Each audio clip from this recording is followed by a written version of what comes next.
Hi, y'all. This is part 2 of week 8's lecture. And again, this is just going to be a very brief, I think it's only 3 or 4 slides discussion.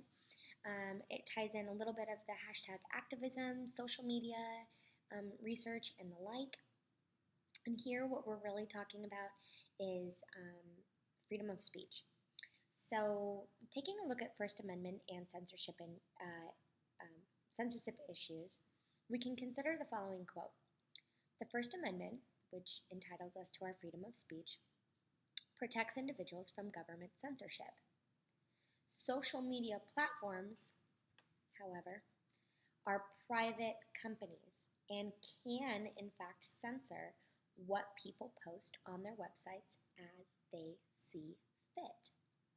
So, in other words, social media sites are outside the purview of government censorship, meaning that they are allowed to be regulated.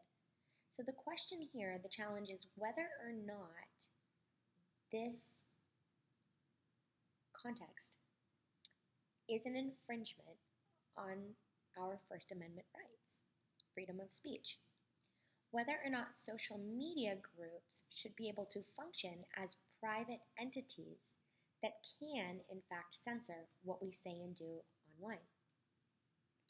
So let's take a deeper dive into the First Amendment and see what is and what is not protected within the First Amendment. So green is what is protected, red is what is not protected. Okay? What is protected in the First Amendment? Hate speech. Okay? So you cannot use hate speech if it incites imminent lawless action, for example, violence. Otherwise, hate speech is protected within the First Amendment. Obscenity, however, is not protected by the First Amendment. And obscenity is hard to define if we think about it because oftentimes it is determined socially or culturally by different moral codes or standards according to a community. So it is not protected by the First Amendment, though, by the way, pornography is, as long as it is not seen as obscene. So the question here is, what is obscene? What does obscene mean?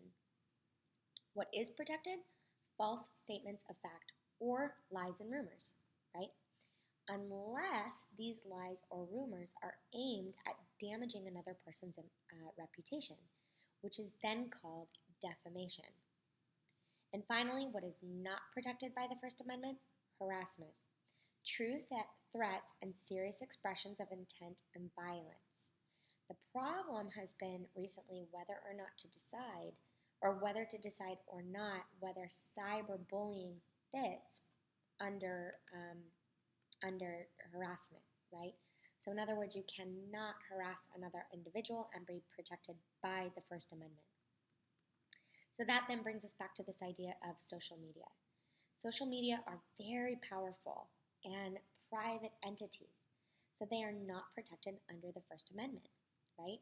Meaning that they can limit, control, and censor speech on their sites or the messages that are exchanged. So this would be a much larger class discussion, perhaps even a debate if we were in person, but I want you to ask yourself, how do you feel about social media having this power, being able to restrict your content? Here are some examples of content that have been removed from social media sites in the past. And you see a little list there. Copenhagen's iconic Little Mermaid statue, you can Google it. There was a post one time made by a girlfriend's live stream of a fatal shooting of her boyfriend by a police officer. Perhaps you remember the viral video. A picture of a cat in a business suit that was deemed inappropriate. A photo of a plus-size model. That is true. And a meme depicting and identifying a convicted rapist. All of those were things that various social media sites restricted and took off of their websites. So a little bit more.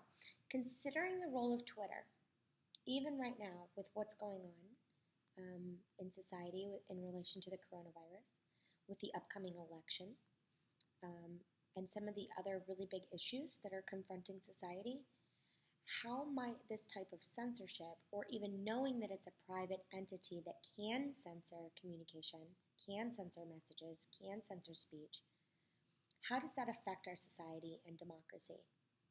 Should there be censorship from social media?